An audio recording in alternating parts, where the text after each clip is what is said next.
Ducati Multistrada V2S, 2022 on, review. Still an accomplished all-rounder. Ducati's big cube Multistradas have always been the headline grabbers, especially when the V4 arrived this year, but the smaller 950 V-twin version, introduced in 2017, always punched well above its weight. It might only have 111 brake horsepower, but in the real world it could do everything the big one could do, but was lighter, nimbler, more manageable, and if we're honest with ourselves, more fun, too. An S model came 2 years later, packed with top-drawer electronics and semi-active suspension, making it more attractive, still. For 2022 it's 5 kilograms lighter, easier to get your feet down, and rechristened the V2. Ride quality and brakes. Multistradas have always been tall, and that's the whole point. The extra height gives you lots of legroom and a meerkat view of the road ahead, but shorter riders can sometimes struggle. Ducati have now lowered the seat from 840mm to 830mm, and the seat is also slimmer, which further helps you to get your feet down. The legroom is the same thanks to 10mm thinner rubber peg tops. A lower seat is also available, 810mm, and a lowering kit drops it to 790mm. You now sit noticeably closer to the ground, so taller riders may want to opt for the higher 850mm seat. Engine. It's the same Euro 5 937 cubic centimeters testosterone V-twin engine as the current 950, that also powers the Supersport, hypermotored, and new Monster, making the same 111 brake horsepower and 71 lb-ft of torque, but it's 2 kilograms lighter thanks to a handful of internal changes. Conrods are 170 grams lighter, and its new clutch, 8 plates instead of 9, clutch cover, gear drum and fork assembly, to help find neutral easier, shave another 1.87 kilograms. Reliability and build quality. Paintwork, detailing and overall finish are all premium and exactly what you'd hope for from a Ducati, although exhaust headers and collector boxes quickly lose their shine from new.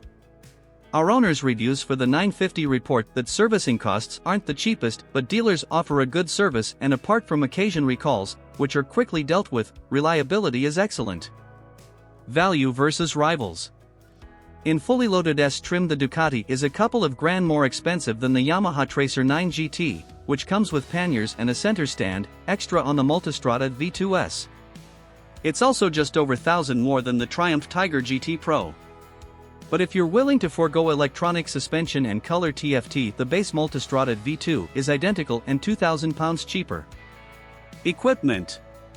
As before, the V2S has 3 rider modes: cornering, traction control and ABS, semi-active suspension, an up/down shifter, cruise control, cornering LEDs, backlit switchgear button, surrounds, and a brake light that flashes under hard braking. There's also a 15,525 pounds V2S travel, tested here, that includes panniers, heated grips and a center stand, but that pushes the price a long way ahead of rivals like the 12,202 pound Yamaha Tracer 9 GT and 13,200 pound Triumph Tiger 900 GT Pro. Touring, urban, enduro packs and a plethora of Ducati performance accessories, including spoked wheels and a 35 kilowatts A2 version, are also available. Specs. Engine size 937 cubic centimeters. Engine type liquid-cooled, 8V, V-twin. Frame type tubular steel trellis. Fuel capacity 20 liters. Seat height 830 millimeters. Bike weight 225 kilograms.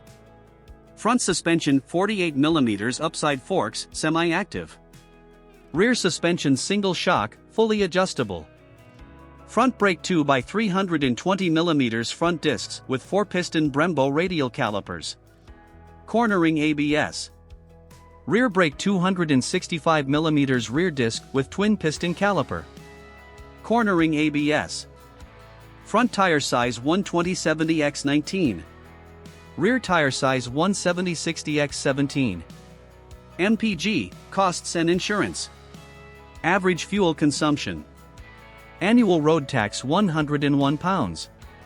Annual service cost.